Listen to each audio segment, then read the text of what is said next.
The sky was still bruised with the last traces of night when the gunshot echoed through the valley. I froze, my breath catching in my throat, the coffee mug in my hand trembling as the sound ricocheted off the hills. It wasn't hunting season, and no one in our sleepy town of Willow Creek fired a gun at 4:37 a.m. unless something was terribly wrong. My name is Eliza Kane, and at 32, I thought I'd seen the worst of what life could throw at me. I was wrong. The air felt heavier now, charged with a secret I wasn't sure I wanted to uncover. I set the mug down on the porch railing, my boots crunching against the frost-covered wood as I strained to listen. Another shot didn't come, but the silence was worse.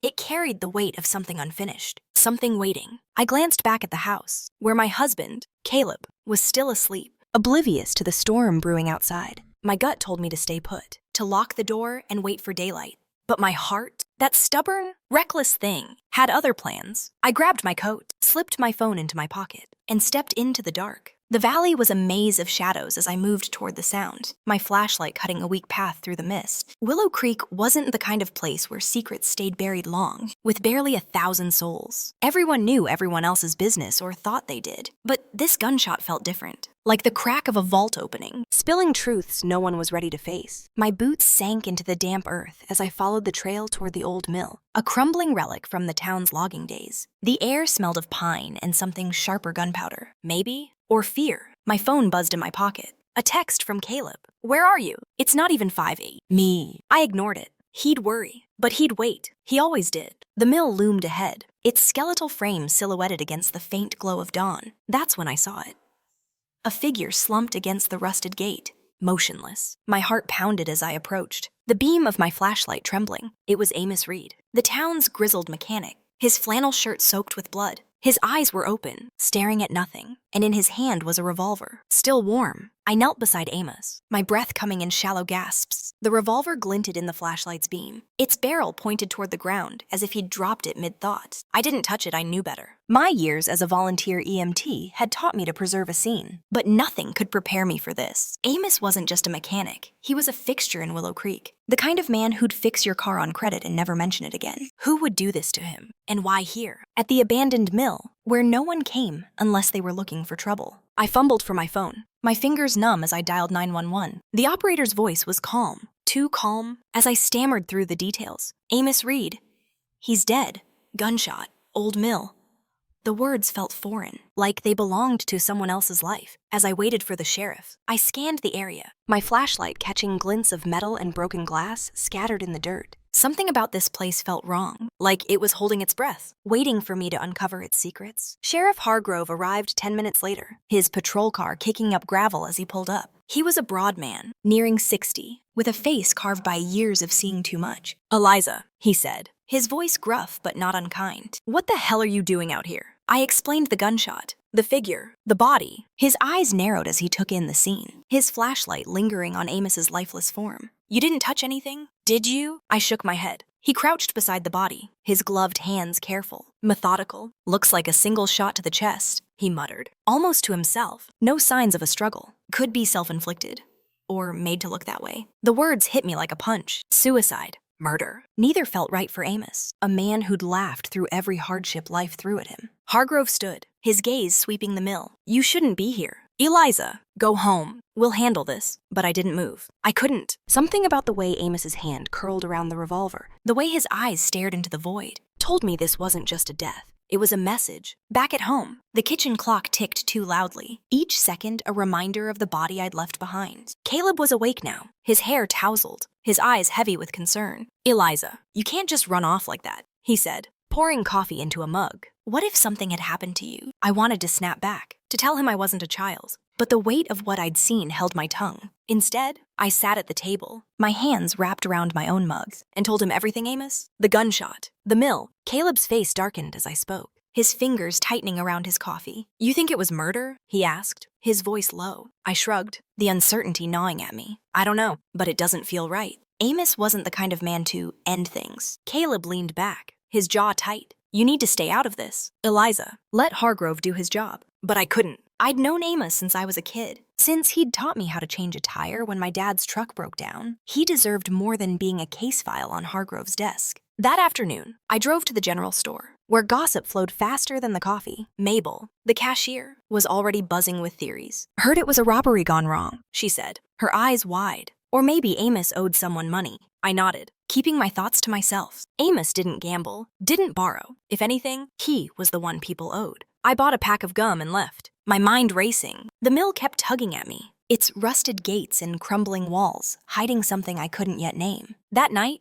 I pulled out an old notebook, one I'd used to jot down EMT call logs. I started writing what I knew. Gunshot. 4:37 Amos Reed. Dead. Revolver in hand. No struggle. Mill. The words stared back at me, stark and incomplete. I added a question. Why the mill? It wasn't just a place, it was a symbol, a relic of Willow Creek's past, tied to stories of greed and betrayal from the logging days. I didn't know what it meant yet, but I knew I had to find out. The next morning, I drove to the library, a small brick building that doubled as the town's historical archive. Mrs. Whitaker, the librarian, was older than the hills and twice as stubborn, but she knew every story Willow Creek had to tell. The mill, she said, peering over her glasses when I asked. That place hasn't been touched since the 80s, shut down after the big strike. Bad blood. That one. She shuffled to a back room and returned with a box of yellowed newspapers. You want history? Here it is. I spent hours poring over the articles, each one painting a picture of a town torn apart by greed. The mill's closure had left dozens jobless, families broken, and rumors of dirty deals between the owners and local officials. One name kept popping up. Eliza Reed, Amos's father. He'd been a foreman, caught in the middle of the strike, accused of skimming profits. The accusations were never proven, but the stain lingered. Was Amos's death tied to that old wound? I didn't know, but the pieces were starting to form a puzzle I couldn't ignore. When I left the library, the sun was dipping low, casting long shadows across the town square. My phone buzzed a text from Hargrove. Autopsy confirms single gunshot. Close range. No prints on the gun, but Amos's. Still investigating. I stared at the message, my stomach twisting. No prints but his. That didn't mean suicide. It could mean someone was careful. I drove to the mill again, unable to stay away. The gate was locked now, yellow tape fluttering in the wind. I stood there, staring at the spot where Amos had died, and felt a chill that had nothing to do with the evening air. Someone was watching me. I turned, scanning the trees, but saw nothing. Still, the feeling lingered, like a hand on the back of my neck. I got back in my car and locked the doors, my heart racing. Whatever Amos had been caught up in, it wasn't over, and I was already too deep to walk away. Caleb was waiting when I got home, his arms crossed, his face a storm of worry and frustration. You went to the mill again, didn't you? He said, not even waiting for me to take off my coat. I nodded, too tired to lie. Eliza, this isn't your fight. You're not a detective. You're not even supposed to be near that place. His voice was sharp, but I could hear the fear beneath it. I sank onto the couch, rubbing my temples. I can't just let it go. Caleb. Amos he was family. In a way, I owe him this. Caleb's jaw tightened, but he didn't argue. Instead, he sat beside me, his hand resting on my knee. Just promise me you'll be careful. I don't want to lose you to whatever this is. His words hit harder than I expected, stirring a guilt I hadn't realized I was carrying. I nodded, but my mind was already elsewhere, chasing the threads of Amos's death. The next day, I visited Amos's garage, hoping to find anything that might explain what happened. The place was locked, but his apprentice, Tommy, was outside, wiping grease from his hands. Heard about Amos, he said, his voice rough. Can't believe it. He was fine last week, joking about fixing up that old Mustang. I asked if Amos had seemed off, if he'd mentioned any trouble. Tommy shook his head. He was quiet lately, but that's just Amos. Said something about settling old debts, though didn't think much of it at the time. Old debts. The words echoed the library's articles, the whispers of Eliza Reed's past. I thanked Tommy and left, my mind buzzing. Was Amos paying for his father's sins? Or was it something closer, something personal? I needed answers, and the mill was still the key. I waited until midnight before returning to the mill. The town was asleep, the streets empty except for the occasional stray cats. I parked a quarter-mile away and walked, my flashlight off to avoid drawing attention. The gate was still taped off, but I slipped through a gap in the fence, my heart pounding. Inside, the mill was a labyrinth of rusted machinery and broken beams, the air thick with dust and decay. I moved carefully, my boots silent on the concrete floor. I didn't know what I was looking for, but I felt it a pull, like the mill itself was whispering to me. In a corner, half buried under debris, I found a metal box, its lock rusted but intact. My hands shook as I pried it open, revealing a stack of papers and a small leather journal. The papers were old, yellowed contracts from the mill's final days, signed by Eliza Reed and a man named Victor Hale. The journal was Amos's, its pages filled with cryptic notes. Hale knows. He's coming. Debts must be paid. My blood ran cold. Victor Hale was long dead, but his son, Marcus, still lived in Willow Creek. Was he the key? I tucked the journal and papers into my jacket and slipped out of the mill, the weight of discovery heavy on my shoulders. As I reached my car, headlights flashed in the distance, too close for comfort. I ducked behind a tree, my breath shallow, as a truck rumbled past. It was Marcus Hale's, unmistakable with its rusted bumper and faded decals. He slowed near the mill, then sped off into the night. My pulse raced. Marcus was involved, and he knew I was poking around. The game had just gotten deadlier. I didn't sleep that night. The journal burned a hole in my mind, its pages a map to a truth I wasn't sure I could handle.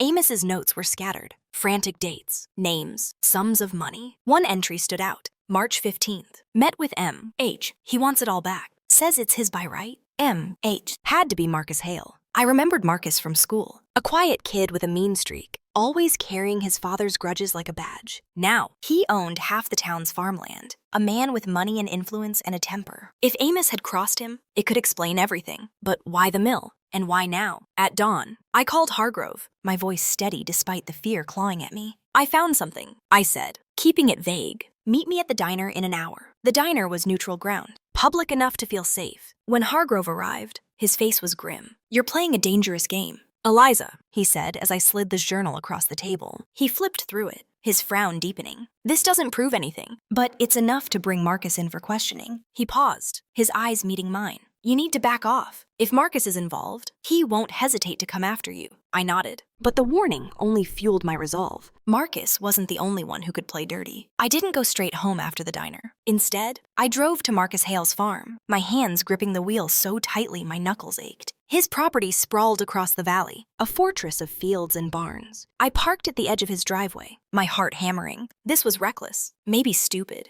But I needed to see his face, to gauge his reaction. I knocked on the door, and Marcus answered, his broad frame filling the doorway. Eliza Kane, he said, his voice smooth but edged with suspicion. What brings you out here? I held up the journal, watching his eyes flicker. Found this at the mill. Amos left some interesting notes about you. His smile didn't reach his eyes. Amos was troubled. You shouldn't believe everything you read. But his hands twitched, betraying him. I pressed harder, troubled enough to end up dead. Or did someone help him along? Marcus's face darkened, and for a moment, I thought he might lunge. Instead, he stepped closer, his voice low. You're digging in places you don't belong. Eliza, walk away while you still can.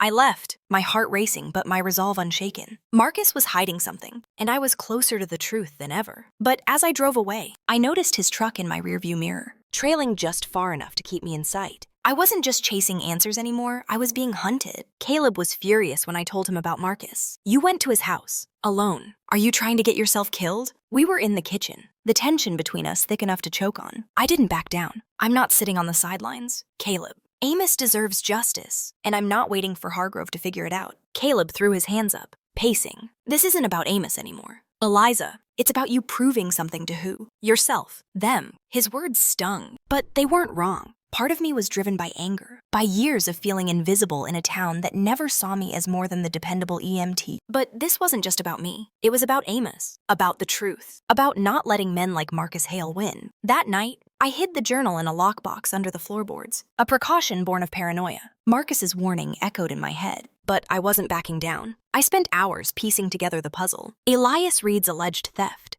Amos's cryptic notes, Marcus's family legacy. The mill was the key, a place where old debts and new grudges collided. I needed to go back, to search again. But this time, I wouldn't go alone. I called Grace, my oldest friend, who'd always had my back. You're crazy, she said when I explained my plan. But her voice held a grin. Count me in. Grace and I returned to the mill under cover of darkness, armed with flashlights and a crowbar. The air was colder now, the wind carrying a bite that made my skin prickle. We slipped through the same gap in the fence, moving silently. Grace's presence steadied me, her sharp wit cutting through my nerves. If we get caught, I'm blaming you, she whispered, her eyes glinting with mischief. I managed a smile. But my focus was on the mill's interior, where shadows danced like ghosts. We searched every corner, finding nothing but dust and decay, until Grace spotted a loose floorboard near the old foreman's office. We pried it up, revealing a hidden compartment. Inside was a single envelope, sealed with wax, addressed to Amos. My hands shook as I opened it, revealing a letter from Elias Reed, dated 30 years ago.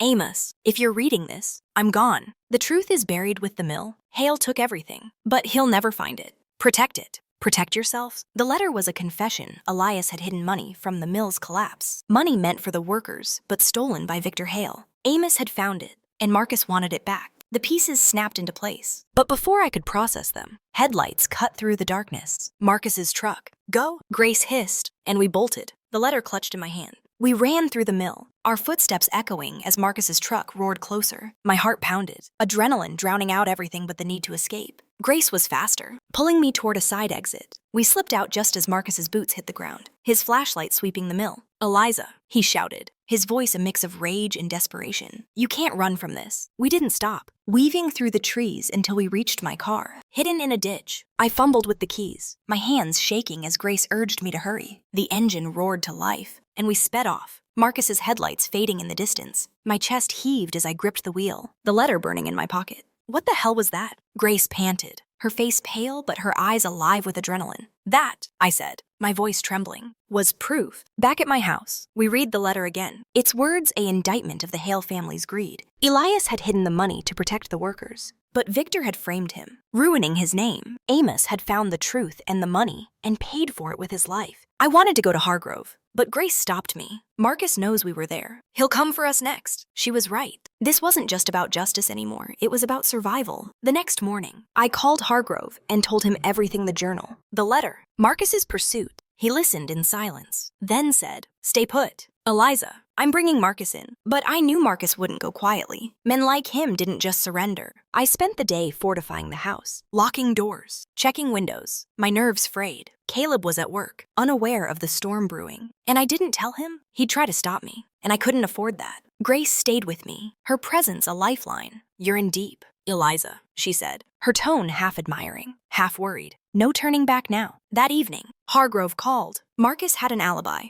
His wife swore he was home the night Amos died, without hard evidence tying him to the gun. Hargrove's hands were tied. "Keep that letter safe," he warned, "and don't do anything stupid." But stupid was my specialty now. I knew Marcus was guilty, and I wasn't waiting for him to make the next move. I grabbed the crowbar from the garage and headed to my car, Grace trailing behind. "You're not going alone," she said, her voice firm. I didn't argue. We drove to the mill one last time, determined to find the money Elias had hidden. If it was still there, it was leverage proof Marcus would kill to keep buried. The mill was quieter now, the tape gone. The investigation stalled. We searched the foreman's office again, tearing through rotting desks and rusted file cabinets. My hands were raw, my heart pounding, but I couldn't stop. Grace found a loose brick in the wall, concealing a metal box. Inside was a bundle of cash, old and brittle, wrapped in a note from Elias. "For the workers, never Hales." My breath caught. This was it, the motive, the proof, the reason Amos died. But as we turned to leave, the door slammed shut, and Marcus's voice filled the room. "You should have listened." "Eliza." He stood in the doorway, a shotgun in his hands, his eyes cold. Grace grabbed my arm, but I stepped forward,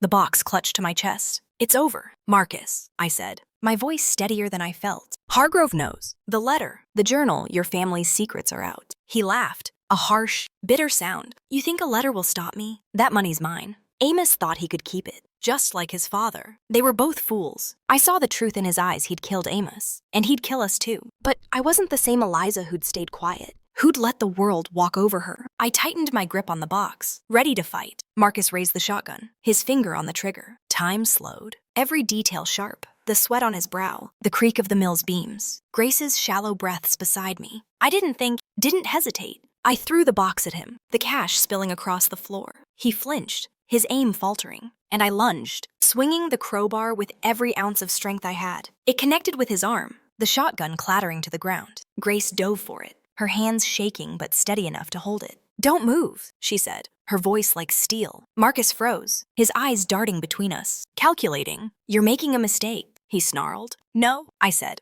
my chest heaving. "You made the mistake when you thought you could bury the truth." We tied Marcus's hands with an old rope from the mill, my heart still racing as Grace called Hargrove. The sheriff arrived minutes later, his face a mix of shock and grim satisfaction. "You're damn lucky you're not dead," he said as he cuffed Marcus. I didn't feel lucky, I felt alive, like I'd clawed my way out of a grave. As Hargrove led Marcus away, the money scattered across the floor. I realized something. This wasn't just about Amos. It was about me, about standing up to the shadows that had haunted Willow Creek for decades. The town buzzed with the news of Marcus's arrest. Hargrove found the murder weapon hidden in Marcus's barn, its serial number matching the revolver in Amos's hand. The letter and journal were enough to build a case, and the money returned to the descendants of the mill workers became a symbol of justice long delayed. But for me, the victory was bittersweet. Amos was gone, and no arrest could bring him back. I stood at his grave a week later, the autumn leaves falling around me, and whispered, "I hope you're at peace now." Caleb was quieter in the days that followed, his worry replaced by a cautious pride. "You did what no one else could," he said one night, his hand warm against mine.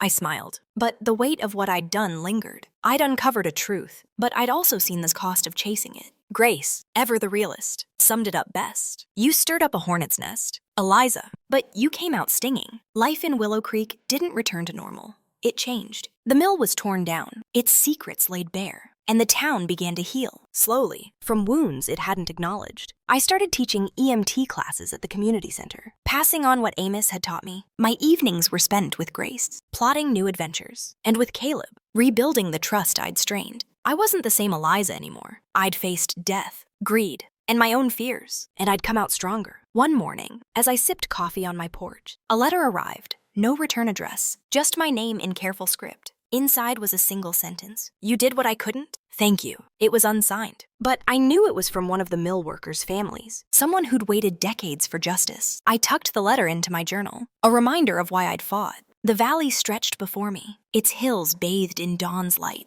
And for the first time, I felt like I belonged not to the town, but to myself. The weeks after Marcus's arrest were a blur of depositions and interviews. Hargrove kept me in the loop, his gruff demeanor softening as the case solidified. Marcus confessed. Eventually, under the weight of evidence, Amos had confronted him about the money, threatening to expose the Hale family's crimes. Marcus had staged the scene to look like suicide, but he hadn't counted on me. "You're a damn bulldog, Eliza," Hargrove said, almost smiling. I didn't feel like a hero, just someone who'd refused to look away. At home, Caleb and I had hard conversations. He admitted he'd been scared, not just for me, but of losing the life we'd built. I promised to be more open, to let him in, but I didn't apologize for what I'd done. Some things were worth the risk. Grace, meanwhile, was planning a trip to the coast, dragging me into her schemes. "You need a break," she said, tossing a travel brochure on my table. "No mills, no mysteries, just sun and sand." I laughed, the sound lighter than it had been in months. Maybe she was right. I visited Amos's garage one last time, helping Tommy clear out his tools. The place felt empty without Amos's laugh, his grease-stained hands. Tommy handed me a small box, his eyes red. "He wanted you to have this?" Inside was a pocket knife, its handle worn smooth by years of use, and a note. "Eliza, you're tougher than you think. Keep fighting." I clutched the knife, my throat tight. Amos had seen something in me I hadn't seen in myself. I slipped it into my pocket, a talisman against the doubts that still crept in. That night, I dreamed of the mill, its walls crumbling as light poured through. Amos stood there, smiling, his flannel clean and bright.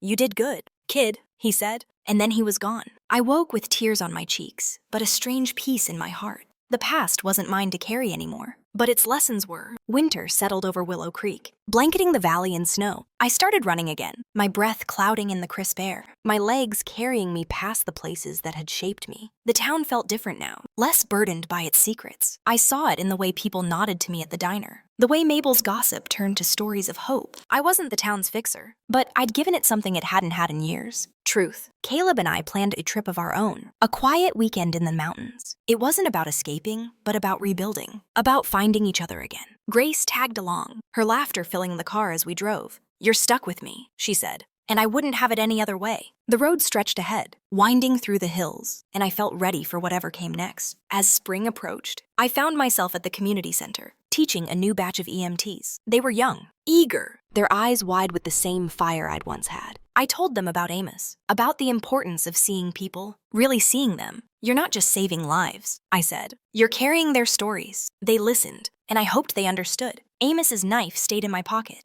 a reminder of the fights worth fighting. One evening, I got a call from Hargrove. Marcus's trial was set, and the evidence was ironclad. "You changed this town, Eliza," he said. I didn't argue, but I didn't fully agree either. The town had changed me just as much. I hung up and stepped onto the porch, the stars bright above the valley. For the first time, I felt whole, not defined by what I'd done for others, but by what I'd claimed for myself. My parents called a week later, their voices tentative. They'd heard about Marcus, about my role in his arrest. "We're proud of you, Eliza," my mom said, and I could hear the effort in her words. I thanked her, but I kept my distance. Some wounds healed slowly, and I wasn't ready to pretend otherwise. Caleb watched me hang up, his eyes soft. "You're allowed to choose yourself," he said, and I nodded, grateful for his understanding. Grace and I met for coffee, her stories of the coast making me laugh until my sides ached. "You're different now," she said, her eyes searching mine. "Stronger." I smiled, stirring my coffee. "I had to be." She reached across the table, squeezing my hand. "You always were." The trial came and went. Marcus sentenced to life without parole. The town gathered to honor Amos, unveiling a plaque at the community center in his name. I stood in the crowd, my hand on the knife in my pocket, and felt his presence. The money from the mill was distributed to the workers' families, a small gesture toward justice. I didn't speak at the ceremony, but I didn't need to. My actions had spoken louder. At home, I started writing again, not just notes, but stories of Amos, of the mill, of the town that had shaped me. The words flowed, raw and honest, a way to make sense of the chaos. Caleb read them, his eyes shining. "You should publish these," he said. I laughed, but the idea took root.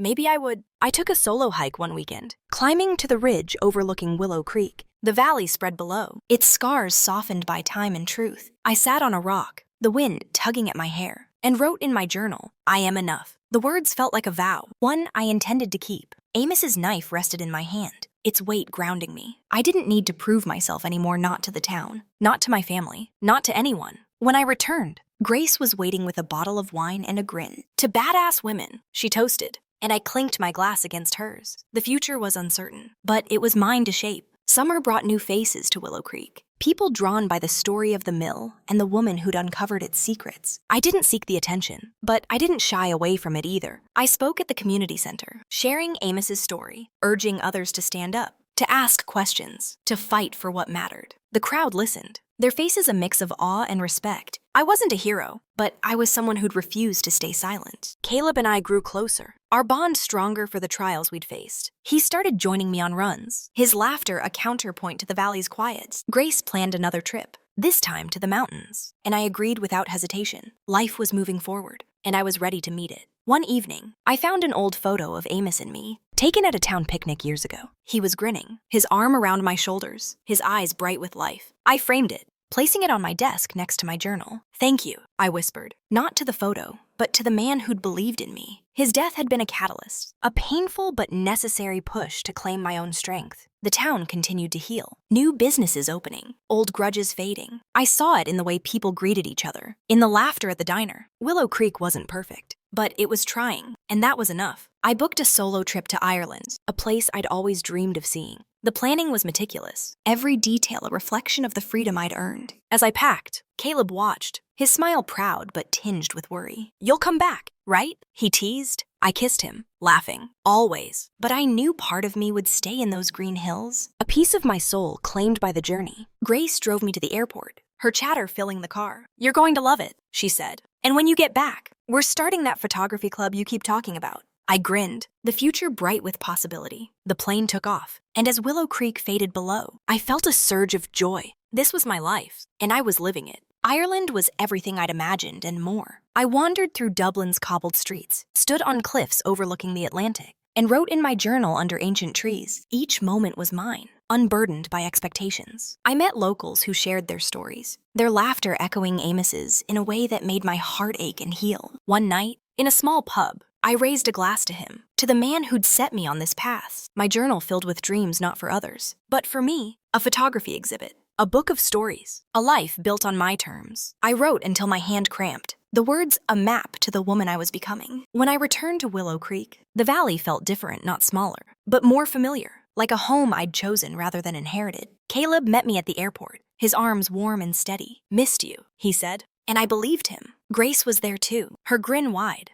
"Tell me everything," she demanded, and I laughed, promising stories over coffee. I settled back into life, but it wasn't the same. I was different, bolder. Surrier, I started the photography club, my first exhibit a tribute to Amos and the town. The turnout was small but heartfelt, the room filled with faces I'd known my whole life. They saw me, really saw me, and that was enough. My parents reached out again, their tone softer, more genuine. We met for dinner, the conversation cautious but honest. "We didn't realize how much we'd hurt you," my dad said, his eyes meeting mine. I nodded, not ready to forgive fully, but willing to try. Healing wasn't linear, but it was possible. I set boundaries, clear and firm, and they respected them. A small victory that felt monumental. Caleb and I talked about the future kids, maybe, or a bigger house. Grace pushed me to submit my stories to a publisher, her faith in me unwavering. Each step forward was a choice, a declaration of who I was and who I wanted to be. A year after Amos's death, I stood on the ridge above Willow Creek, the valley glowing in the morning light. The town had changed, and so had I. I wasn't the woman who'd run toward a gunshot.